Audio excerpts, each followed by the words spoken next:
السلام علیکم ورحمۃ اللہ وبرکاتہ۔ بادلوں سے آواز آئی چلو مدینے، عمر نے بلایا ہے چلو مدینے۔ یہ کوئی قصہ کہانی نہیں بلکہ حضرت عمر رضی اللہ تعالیٰ عنہ کے دور خلافت کا ایک سچا واقعہ ہے، ایمان افروز۔ خود بھی سنیں اور دوسروں تک پہنچائیں۔ حضرت عمر رضی اللہ تعالیٰ عنہ کے دور خلافت 18 ہجری میں پورے جزیرہ عرب میں ایسا قحط پڑا کہ کھانے پینے کی چیزیں بھی کسی قیمت پر نہیں ملی۔ فاقوں کی شدت کی وجہ سے لوگ انتقال کر رہے تھے۔ اس دوران حضرت عمر رضی اللہ تعالیٰ عنہ کو یہ اطلاع ملی کہ مصر کے اندر بے شمار پیداوار ہے اور مصر پہلے ہی فتح ہو چکا تھا۔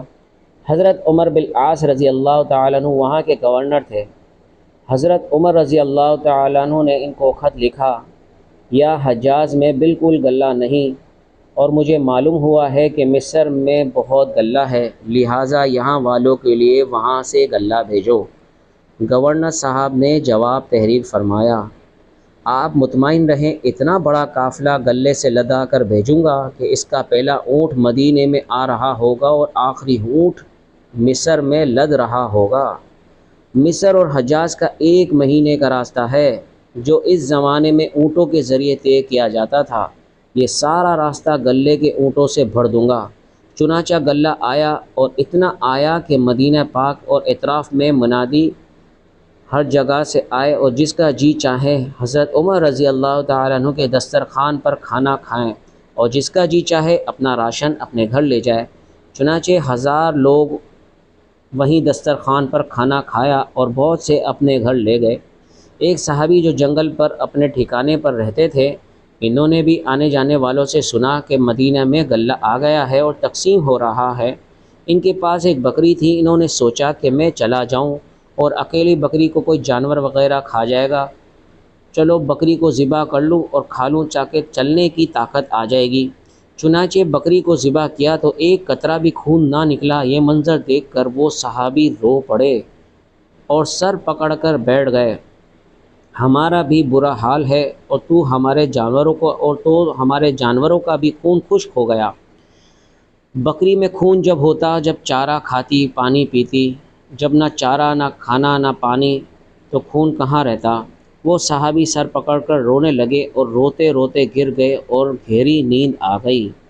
نیند میں انہوں نے دیکھا کہ رسول اللہ صلی اللہ علیہ وسلم کے پاس تشریف لائے اور فرمایا کہ عمر رضی اللہ تعالیٰ عنہ کے پاس جاؤ اور میری طرف سے سلام کہہ دو کہ تو بڑا عقل مند تھا، تیری عقل کو کیا ہوا۔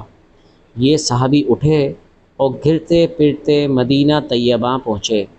حضرت عمر رضی اللہ تعالیٰ عنہ کے دروازے پر دستک دی اور کہا، رسول اللہ صلی اللہ علیہ وسلم کا قاصد اجازت طلب کرتا ہے۔ حضرت عمر رضی اللہ تعالیٰ عنہ نے ننگے پیر مکان سے باہر تک آئے اور پوچھا، کیا بات ہے؟ انہوں نے جواب میں پورا قصہ بیان کیا۔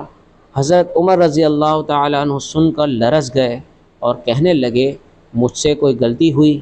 اس وقت مدینہ پاک کے جو اہل رائے تھے ان کو جمع کیا اور ارشاد فرمایا کہ بھائی، بار بار میں تم لوگوں سے کہتا رہا کہ اگر مجھ سے کوئی چوک ہو جائے تو مجھ پہ متنبع کرنا، مگر تم لوگوں نے مجھے متنبع نہیں کیا۔ میرے آقا جناب محمد رسول اللہ صلی اللہ علیہ وسلم نے مجھے یہ پیغام بھیجا ہے، بتاؤ مجھ سے کیا غلطی ہوئی؟ تو صحابہ نے کہا، ہماری سمجھ میں تو کوئی غلطی نہیں آئی۔ ایک صحابی رضی اللہ تعالیٰ عنہ کھڑے ہوئے اور انہوں نے عرض کیا کہ میری سمجھ میں ایک بات آئی ہے کہ آپ کے ملک میں قحط پڑ رہا تھا اور غلہ نہیں تھا، لوگ بھوک کی وجہ سے مر رہے تھے، مگر بجائے اس کے کہ آپ اللہ تعالیٰ سے مانگتے، آپ نے اپنے گورنر اور اپنے جیسے انسان سے درخواست کی۔ یہ وہ غلطی۔ حضرت عمر رضی اللہ تعالیٰ عنہ نے فرمایا، واقعتاً یہی غلطی ہے۔ پھر سب نے کہا، واقعی یہی غلطی ہے۔ حضرت عمر رضی اللہ تعالیٰ عنہ نے اسی وقت دعا مانگی اور اپنی خطا کی معافی چاہی۔ دعا کرنا ہی تھا کہ آسمان پہ بادلوں میں کھلبلی مچ گئی اور دوڑ لگ گئی۔ ہر بادل ایک دوسرے سے آگے بڑھ رہا تھا اور یہ کہہ رہا تھا، چلو مدینے، عمر رضی اللہ تعالیٰ نے بلایا ہے چلو مدینے، سبحان اللہ۔